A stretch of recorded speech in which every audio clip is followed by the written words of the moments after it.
یہاں بتایا جا رہا ہے کہ ایک فیکٹری میں پانی کی بوتلیں بھری جاتی ہیں۔ معیار کو پرکھنے کے لیے بے ترتیب طور پہ بوتلوں کے ایک گھان سے نمونہ لیا گیا، یعنی بوتلوں کے ایک بیچ سے نمونہ لیا گیا اور ان میں پانی کی مقدار کو ناپا گیا۔ اس نمونے میں پانی کی اوسط مقدار 530 ایم ایل تھی اور معیاری انحراف 5 ایم ایل کے برابر تھا۔ اچھا، فیکٹری کا سربراہ دیکھنا چاہتا ہے کہ کیا یہ ایک پختہ ثبوت ہے کہ اس گھان کی بوتلوں میں پانی کی اوسط مقدار مختلف ہے اصلی اوسط قدر سے، جو کہ ہے 500 ایم ایل۔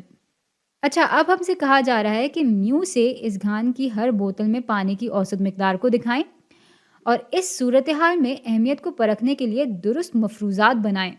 یعنی یہاں پر ہمیں ہائپوتھیسس بنانے ہیں، یعنی بھائی یہاں پہ کوئی پی قدر نہیں نکالنی، ہمیں کوئی ٹیسٹ سٹیٹسٹکس یعنی زی قدر نہیں نکالنی، ہمیں بس اس کے لیے مفروضات بنانے ہیں۔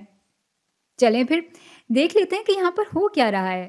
بھائی یہاں پہ ہمیں بتایا گیا ہے کہ اصلی اوسط قدر آبادی کی 500 ایم ایل کے برابر ہے، یعنی اس فیکٹری میں جتنی بھی بوتلیں بھری جاتی ہیں ان میں اوسط طور پہ 500 ایم ایل پانی کی مقدار موجود ہوتی ہے۔ اب بھائی شروع میں تو ہم یہی فرض کر رہے ہوں گے کہ بوتلوں کی اس گھان میں بھی پانی کی جو اوسط مقدار ہے وہ 500 ایم ایل کے ہی برابر ہے، تو ہم کہیں گے کہ یہاں پہ نل مفروضہ ہے کہ میو یعنی اس گھان کے نمونوں کی اوسط قدر برابر ہونی چاہیے 500 ایم ایل کے۔ تو یہاں پہ جو ہمارا نل مفروضہ ہے وہ ہمیں کوئی نئی خبر نہیں دے رہا ہے، وہ یہ بتا رہا ہے کہ جتنی آبادی کی اوسط قدر تھی اتنی ہی اس نمونے کی بھی ہوگی۔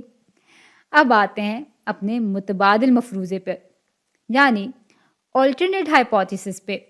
اب یہاں پہ چونکہ فیکٹری کا سربراہ یہ دیکھنا چاہ رہا ہے کہ اس گھان کی بوتلوں میں پانی کی اوسط قدر مختلف ہے یا نہیں اس اصلی اوسط قدر سے، تو ہم کہیں گے کہ دوسری خبر جو ہمیں مل سکتی ہے وہ یہ ہے کہ میو 500 ایم ایل کے برابر نہ ہو۔ بھئی ہمیں خصوصاً طور پہ یہ نہیں بتایا گیا کہ فیکٹری کا سربراہ یہ دیکھنا چاہتا ہے کہ نمونے میں میو 500 ایم ایل سے زیادہ ہے یا اس سے کم ہے، وہ بس یہ دیکھنا چاہتا ہے کہ نمونے کی اوسط قدر اصلی اوسط قدر سے مختلف ہے یا نہیں۔ تو یہاں پر یہ مفروضہ درست ہوگا اور بس یہی ہمارا جواب ہے۔